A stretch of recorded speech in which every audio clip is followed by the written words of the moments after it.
더정치 인터뷰 더불어민주당 조정식 정책위 의장 나오셨습니다.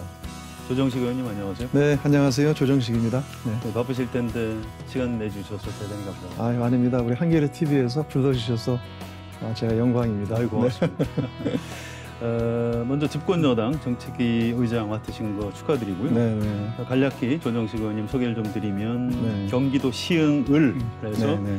17대부터 20대까지 내리 4선, 무려 4선을 당선되신 이제 중진이시고요. 당 사무총장, 또 국회는 국토교통위원회 위원장 이렇게 지내셨죠. 네네. 자, 먼저 집권여당 정책위 의장 맡으신 뭐 간단한 소감부터 좀 부탁드립니다. 네, 이제 올해가 그 촛불혁명으로 탄생한 문재인 정부가 3년 차를 맞는 시기예요.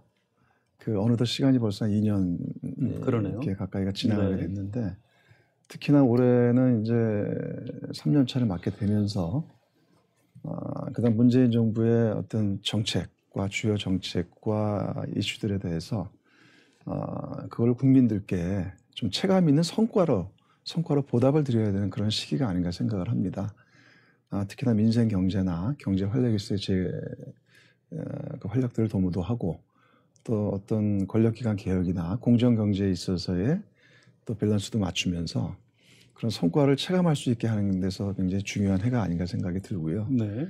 이제 그런 식의 정책의장을 맡게 돼서 사실은 굉장히 좀 어깨가 좀 무거워요. 머리도 많이 아프고요. 네. 현안도 많고. 그러시겠네요. 하지만 그 올 한 해가 또 한반도 평화나 네. 또 민생 경제 또 경제 활력에 있어서의 어떤 성과를 낼 수 있는 한 해가 될 수 있도록 아무튼 최선을 다해서 해봐야 되겠다 그런 각오로 하고 있습니다. 네. 오늘 아침에도 중요한 당정청 회의하셨고요. 자치경찰 이제 확대하는 쪽으로 이미 보도가 막 되고 네네. 있습니다. 이렇게 되면 지금 제주도에서 실시하고 있는 그렇죠. 그 자치경찰을 네네. 확대하는 건가요? 이미 자치경찰은 2006년도에 제주도에서 이제 실시가 돼서 현재까지 이루고 있습니다만 이걸 전국적으로 확대하겠다는 거고요.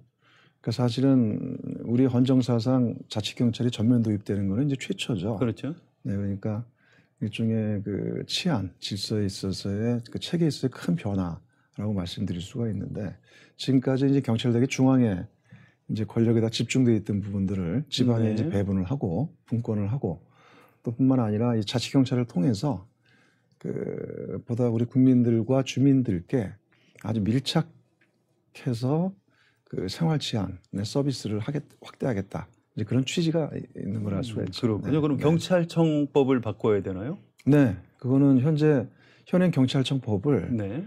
그 전면 개정을 해야 됩니다. 그래서 이제 일단은 기본 틀이 국가경찰과 그다음에 자치경찰 이렇게 되기 때문에 그 법명도 이제 국가경찰 및 자치경찰에 관련된 법으로 네. 이렇게 법명도 바뀌고 내용도 바뀌는군요. 바뀌고. 네. 그렇군요. 자, 법을 바꾸려면 국회에서 입법을 해야 되고요. 네네. 그럼 야당하고의 협상과 뭐 동의 뭐 이런 게 좀 필요할 것 같은데 야당 입장은 어떻습니까? 어쨌든 그 자치경찰 도입이나 그다음에 이렇게 분권의 시대에 그렇게 가야 된다는 거에 대해서는 저는 야당도 큰 틀에서는 동의하실 거라고 봐요. 그렇군요. 네네. 그리고 이제 앞으로 이 법안을 그 행안위에 이제 홍익표 의원, 예, 홍익표 의원이 간사신데 네. 홍익표 의원이 이 내용을 계속 같이 논의를 해왔습니다. 정책위하고 당정청 간에. 네. 그래서 이제 행안위에서 앞으로 논의가 될 텐데 또 미세한 부분으로 같이 조정을 하면서 잘 되기를 기대하고 있습니다. 네. 집권여당의 정책위 의장으로서 네네. 풀어가야 되는 어떤 문재인 정부의 정책 과제 우선순위라고 할까요? 네네. 이런 것들을 조금 설명해 주시면 어떨까요? 기본적으로 그 올해 정부와 그다음에 더불어민주당 그 당정 간에는 크게 한 세 가지의 가치를 갖고 있어요. 이제 첫 번째는 혁신, 두 번째는 포용, 그리고 세 번째는 이제 공정이죠. 네, 같이 가는 거죠. 예, 우선순위가 있는 건 아니고요. 예, 그래서 그때마다 이제 정책의 발표라든가 우선순위들이 이제 결정되고 될 수가 있습니다만, 근데 올 한 해 어쨌든 이제 국민들께서 바라시는 게 가장 큰 이제 기대와 염원 중에 하나는 어쨌든 이제 민생 경제라고 봐요. 그렇죠. 먹고 사는 게 제일 중요하죠. 그런 데서 민생 경제와 또 우리 국가 경제에 있어서 활력을 도모하는 것, 일단 이게 우선적으로 중요하지 않은가 보고요. 또 그런 부분들을 시기 때마다 또 각자의 세 가지 목표들을 이게 골고루 같이 균형 있게 가져가는 것. 자, 제가 민생 경제 문제에 대해서 조금씩만 더 들어가 보겠습니다. 네네. 일단 규제 혁신인데요. 네. 행정규제 기본법, 빅데이터 3법, 또 혁신형 의료기기 기업 지원 및 첨단 재생의료 활성화 관련 입법 등등 이런 규제 개혁 법안들이 해야 될 것 같은데 지금까지 2년 동안 왜 잘 못했는지 혹시 당내 무슨 강한 반대 의견이 있어서 그런 건 아닌가요? 올해는 되는 겁니까? 크게 이견은 이제 별로 없고요. 네. 그리고 이제 약간 어쨌든 규제 혁신이란 게 그 어떤 새로운 미래 성장 동력을 발굴하고 또 하는 데서 굉장히 필요한 일입니다. 그리고 또 이제 경제의 활력을 도모하는 데서도 또 더군다나 우리가 4차 산업혁명 시대를 맞이하고 있기 때문에 거기에 맞게 과거의 틀이 아닌 새로운 도전과 이제 실험들이 필요한 거죠. 그렇죠. 그런데 다만 그 규제의 속도와 그 다음에 폭에 있어서의 그 다소간의 이제 의견 차이들이 있을 수는 있습니다. 그런 부분들은 제가 보기에는 지금 말씀하신 그런 뭐 행정 데이터나 또는 빅데이터 네. 관계된 거라든가 또는 어떤 의료에 있어서 혁신적인 지원이라든가 기기 문제나 그러니까 이 부분은 당내 큰 의견들은 별로 없어요. 아, 그렇군요. 그리고 그 대개가 다 이제 그 행정규제 기본법 같은 경우는 이미 이제 해당 상임위가 정무인데 거기를 통과해서 법사에 가 있기 때문에 다 됐군요. 네, 이거는 이제 여야 간에 이견이 없다고 보고 그리고 빅데이터 3법 같은 경우도 그동안 이제 좀 더 논의를 하면서 다 이제 모아져서 작년 말에 발의가 됐어요. 네. 네네. 그래서 이 부분도 이제 정상적으로 진행하면 되고요. 그러니까 되게 다 또 그리고 이에 대해서는 야당에서도 여당이 반대할 것 같지 않나요? 큰 반대는 없을 거라고 봅니다. 그렇겠군요. 그래서 적어도 그 올 상반기 내에는 이들 법에 대해서는 그 입법을 완료하는 걸 목표로 네. 이제 해보겠다 이런 생각을 갖고 있습니다. 규제 혁신이 좀 많이 이루어지겠군요. 네네. 이런 부분은 어떻습니까? 사모펀드 규제 체계 개편, 네네. 또 벤처기업 차등 의결권 도입, 네. 또 가업 상속세 제도와 증권거래세 제도, 증권거래세 개선 이렇게 표현해야 되겠네요. 네네. 이런 부분도 이제 뭐 좀 하실 걸로 그때 네네. 개정한다음에 때 말씀하셨는데 이것도 네. 올해 안에 되는 건가요? 이 부분들도 당에서 좀 준비들을 하고 있습니다. 그래서 이제 일단 좀 더 열어놓고 검토를 해보자라는 것도 있고, 특히 이 자본시장 활성화와 관계된 거에 대해서는 당이 좀 더 역점을 두고 좀 준비를 하고 있고요. 그래서 그 어쨌든 혁신 성장을 선도하기 위해서 자본시장 활성화라는 것은 중요한 과제로 보고, 네. 이제 그 중에 하나가 이제 이 모험 자본에 대한 공급을 확대해서 경제의 활력을 도모하겠다. 그러니까 시중에 실제로 굉장히 많은 정부가 재정으로서 할 수 있는 건 한계가 있잖아요. 그렇죠. 그럼 시중에 많이 깔려 있는 그런 이제 자본들을 활용을 해서 그거를 실물 경제에 투입시키자는 건데 이제 그런 취지에서 자본시장 활성화를 도모하자는 거고 그 사모펀드 같은 경우도 그 중에 하나의 과제인 거죠.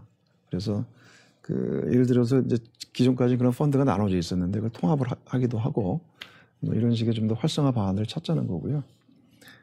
그다음에 그 벤처 차등 의결권 같은 경우도 네. 그거에 대해서 아직은 약간 좀 그 사회적인 이거에 대한 합의가 아직 안 돼 있죠. 합의나 논란들이 있습니다. 논란이 좀 있죠. 예, 그런데 이 부분에 대해서는 엄격하게 그 제한을 두자는 거예요.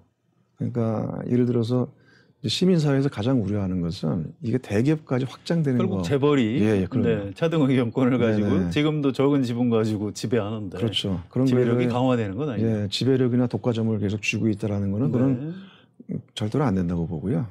다만 이거는 이제 비상장의 그 기술혁신 벤처에 대해서만 초기 단계 한시적으로 이제 운용을 하자는 거죠. 여러 가지 제한이 걸려 있고요. 예. 그리고 이제 거기에 대해서도 그게 이제 비상장을 마치고 상장을 하게 되면 이건 종료되는 겁니다. 그렇군요. 이런 식으로 몇 가지. 그러니까 이제 기술혁신 벤처 기업들이 초기 성장 단계에서 커나갈 수 있도록 그거에 대한 안정성을 보장해 주는 취지지. 이게 이제 어떤 뭐 특혜를 주거나 독점을 주겠다는 그런 취지는 아닙니다. 그래서 그런 데서 이제 굉장히 제한적으로 이 부분을 검토를 하고 있는 거고요. 네. 그다음에 뭐 가압상속 제도라든가 뭐 증권거래세 인하 같은 경우는 일단 그 경제계에서 이제 그 당이 건의를 받은 사항들이에요. 그렇죠. 경제계에서 요구 사항이죠. 네네. 그래서 이거에 대해서 합리적 개선 방안들이 과연 필요한지에 대해서 당내 TF를 만들어서 일단 검토해 보겠다. 일단 예. 검토를 시작하는 네네, 그런 거죠. 네. 알겠습니다. 또 중요한 축이 공정경제인데요. 네네. 이 부분은 이제 경제계에서 별로 자질을 안 좋아하는 네. 기득권 세력이 별로 좋아하지 않는 이런 부분입니다. 그런데 네. 또 문재인 정부에서는 꼭 해야 되는 거죠. 네네. 국민연금 주주권 행사라든지 공정거래법 전면 개정 내용까지 제가 설명드리진 않겠습니다. 네네. 또 다중대표 소송제, 집중투표제, 감사위원 분리선출 이런 상법 개정안 네네. 이런 것들을 지금 추진하겠다 하셨는데 저는 이 내용보다도 이게 과연 가능하겠는지 네. 자, 이 부분에 대해서 좀. 사실은 이제 혁신 성장과 함께 공정 경제의 한 축입니다. 네. 그런 데서 또 우리 시장 질서를 건전화시키고 지금까지 우리 경제가 그 대기업과 재벌 중심의 독점 구조로 되어 있던 부분들을 이제 보다 건전화시키고 투명화시키고 체질 개선을 패러다임을 바꾼다는 네. 굉장히 중요한 법으로서 이렇게 저희들이 보고 있어요. 그래서 그 법안 내용 중에 보면은 그 특히 야당이다 또는 이제 재계 측에서 또 반대하는 것도 있고 네. 또 반대하는 게 대부분 아닌가요? 그 중에 일부에 대해서는 내심은 그 정도는 뭐 불가피하다. 그런 부분도 있군요. 네네. 그다음에 공정거래법 같은 경우도 특히 거기서 가장 쟁점이 되는 게 이제 전속 고발제에 대한 폐지 여부 문제인데 예.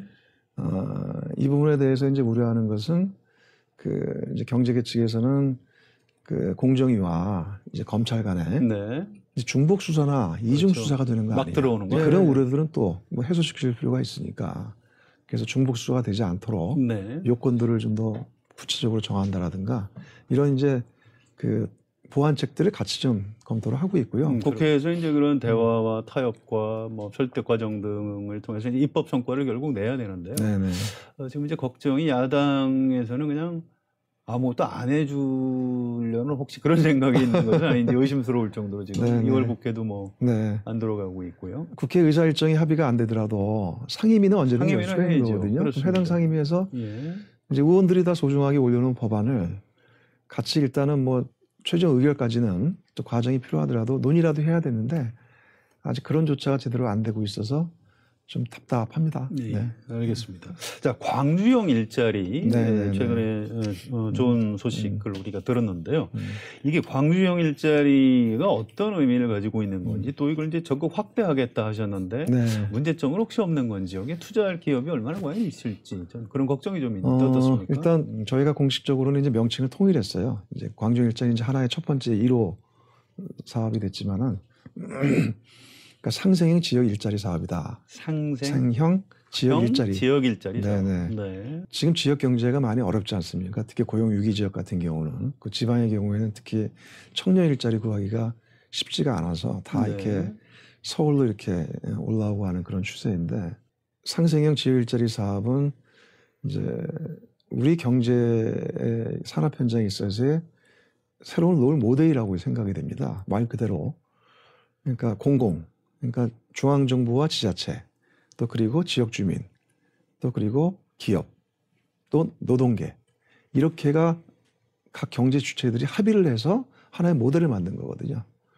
그래서 기업은 기업 나름대로 또 그거에 대해서 해외로 투자를 빠져나가는 거라든가 투자를 꺼리는 부분들을 투자하게 만들고 또 노동계도 또 그걸 참여해서 같이 같이 그 내에서 일자리를 같이 나누고 쉐어하고 그리고 또 거기에 필요한 또 인프라에 대해서 공공이 지원해주고 그런 모델이기 때문에 그 앞으로 이 광주형 일자리 사업이 정말 명실상부한 그 전국 각지에 그 이렇게 고루 하나의 모델이 돼서 앞으로 2호, 3호가 계속 나타나기를 기대하고 있어요. 자, 권력기관 개혁에 대해서 문재인 정부가 이제 검찰 개혁 비롯해서 뭐 사법 개혁 여러 가지 관심을 보이고 있고 또 이제 공수처법 또 검경 수사권 조정 이런 것들이 지금 국회 사개특위에서 토론 중인데 뭐 아직은 별 뭐 좋은 소식이 국회 쪽에서 안 들리는 것 같습니다. 뭐 현재로서는 딱 아직 가늠하기가 어려워요. 근데 이제 다만 그 검경 수사권 조정 같은 경우는 비교적 많이 좀 접근을 많이 해가고 있습니다. 아, 그렇군요. 예. 어쨌든 이제 시대적으로 그 여야가 다 검경 수사권 조정은 불가피하다는 좀 공감된 형성이 돼 있다고 봐요.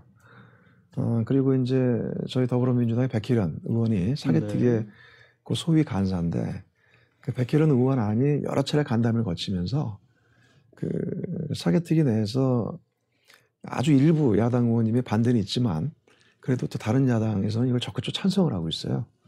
그래서 어쨌든 이거는 좀 해보자는 기대감이 좀 높은 편이고요. 네.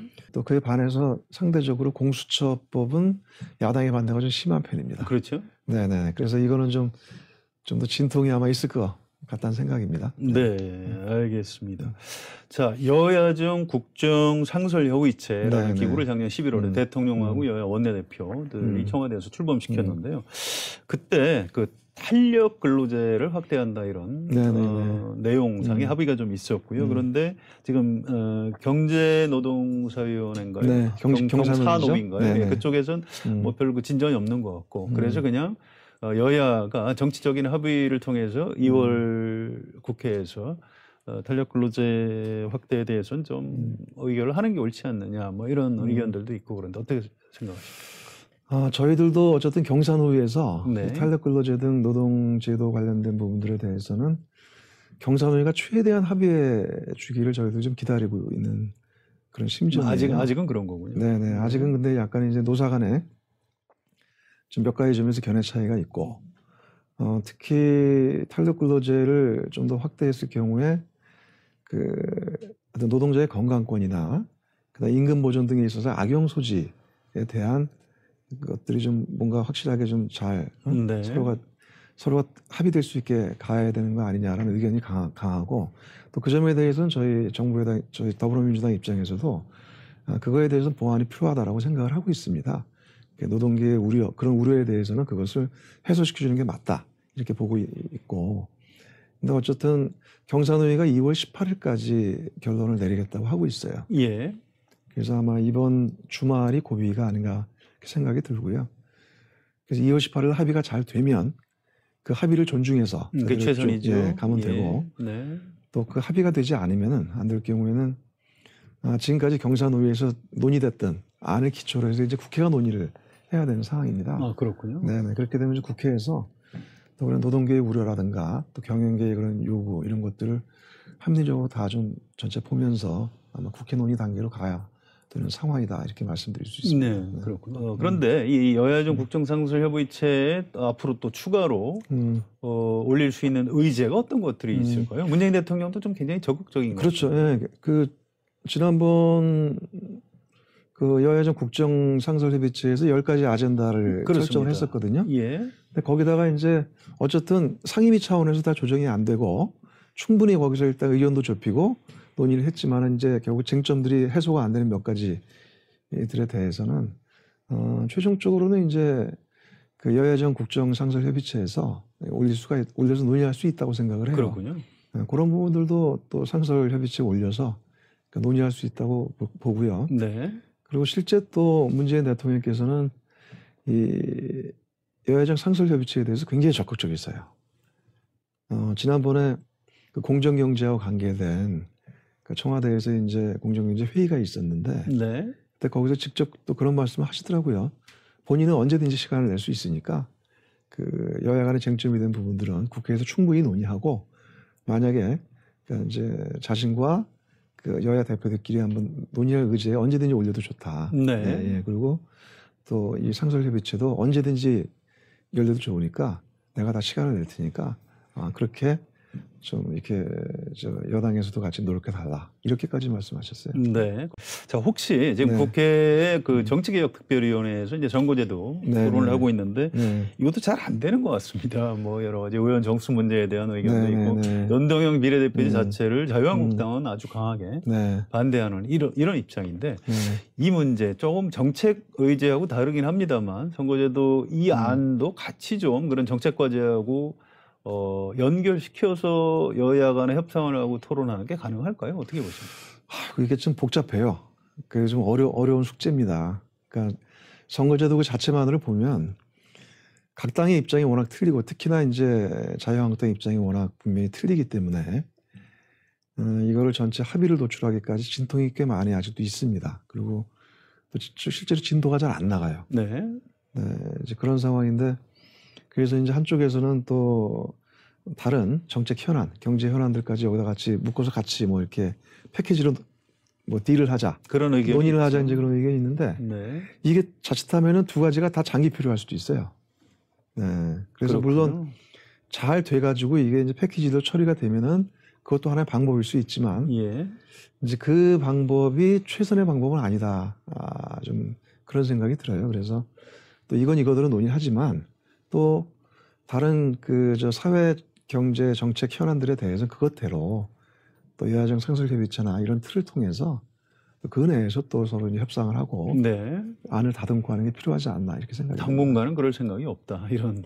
예, 아무튼 이걸 다 묶어서 하기에는 네. 너무 이게 복잡한 논의들이 될 수가 있어서요. 네. 자, 지금 자유한국당에서는 그 조혜주 네네. 중앙선거관리위원회 상임위원이죠. 이분 네. 그 사퇴 요구하고 또 손혜원 의원 국정조사 이런 걸 요구하고 지금 어쨌든 국회 아까 상임위원회조차 이제 응하지 않고 있고 국회에 지금 멈춰 있는 상태인데 네네. 어쨌든 야당이 이렇게 여러 가지 요구를 하면 그 중에 좀 일부라도 여당이 받아들여 줘야 또 국회를 돌릴 수 있고 이런 측면이 있는 것 같은데 일부라도 좀 양보하실 생각이 있으십니까? 아이고, 근데 참 이게요, 좀 답답해요.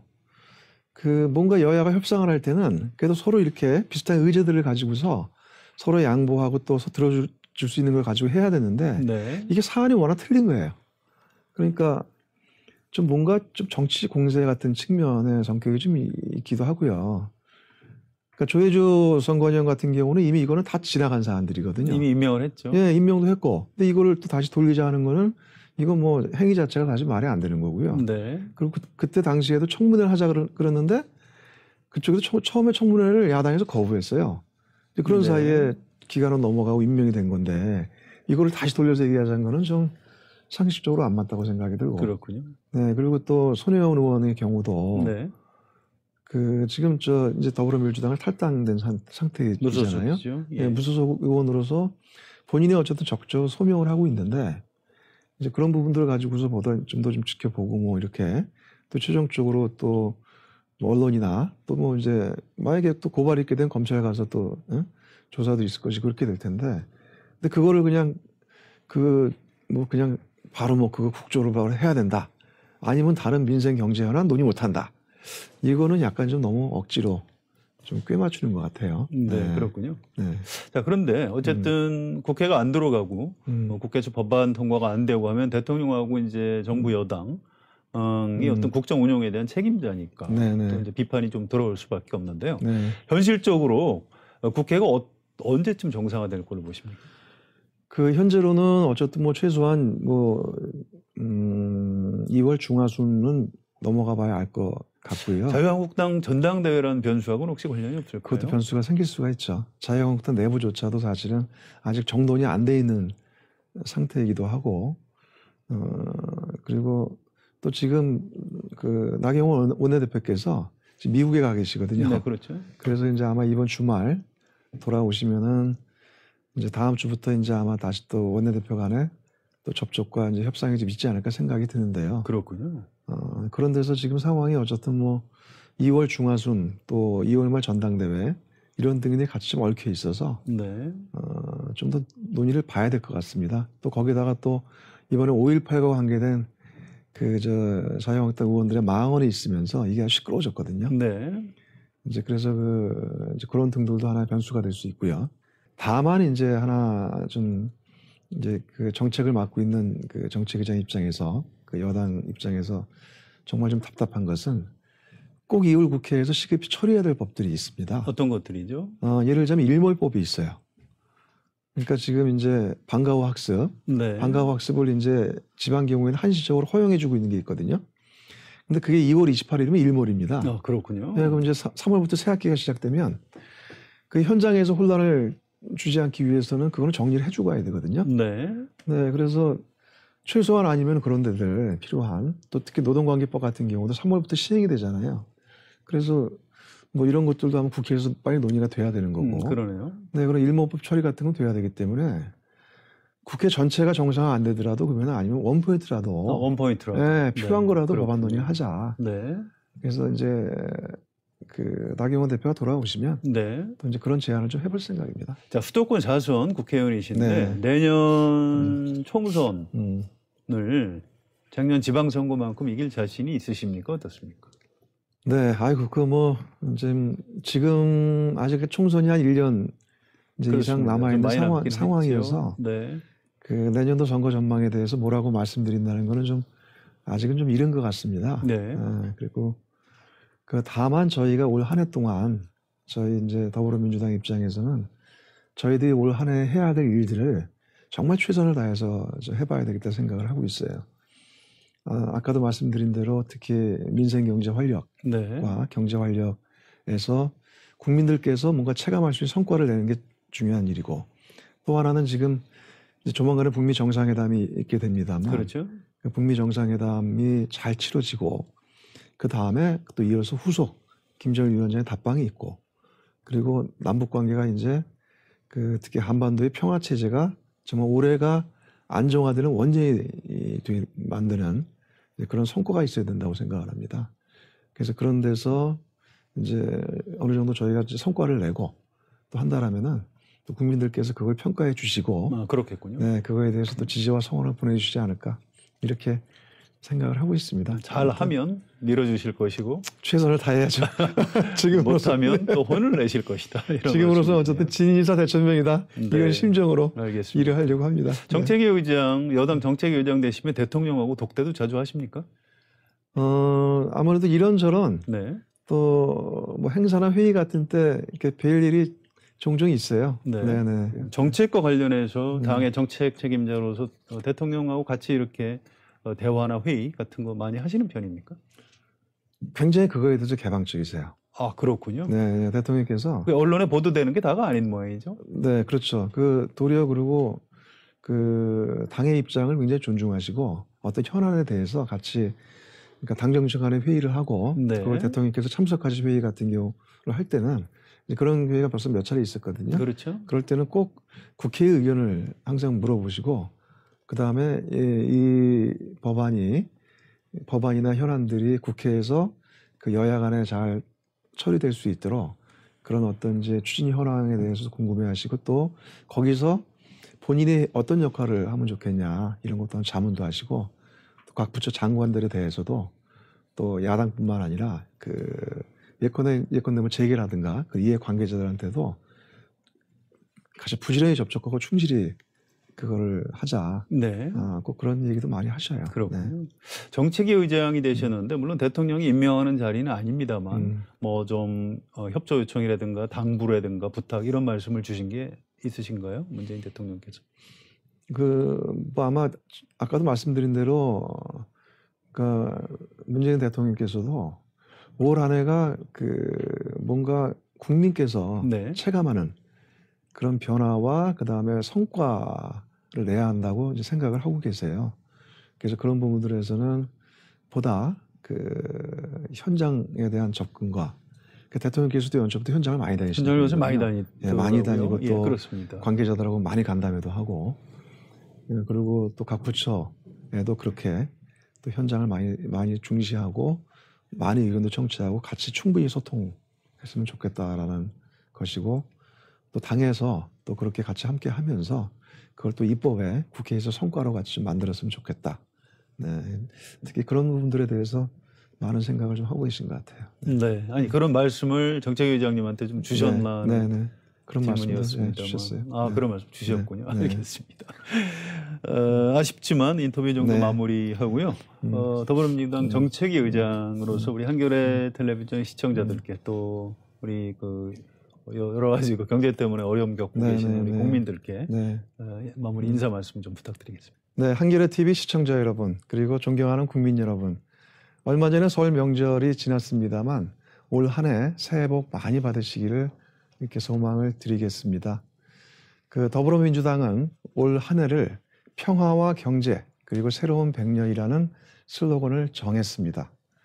올 한 해가 우리 민생 경제와 또 경제에 활력이 돌고 또 그리고 한반도 평화에 있어서의 또 큰 전진과 그런 정착이 이루어지는 한 해가 되고 또 그를 바탕으로 새로운 미래 100년의 청사진을 저희 정부 여당이 함께 만들어갈 수 있도록 노력하겠다는 말씀을 드립니다. 시청자 여러분 함께 많이 또 성원해 주시고 격려 부탁드리면서 늘 건강과 행운이 함께 하시길 기원합니다. 감사합니다. 인터뷰 출연해 주셔서 감사합니다. 수고하셨습니다. 네네. 더정치 인터뷰 오늘은 더불어민주당 조정식 정책위 의장과 함께했습니다. 여러분 고맙습니다.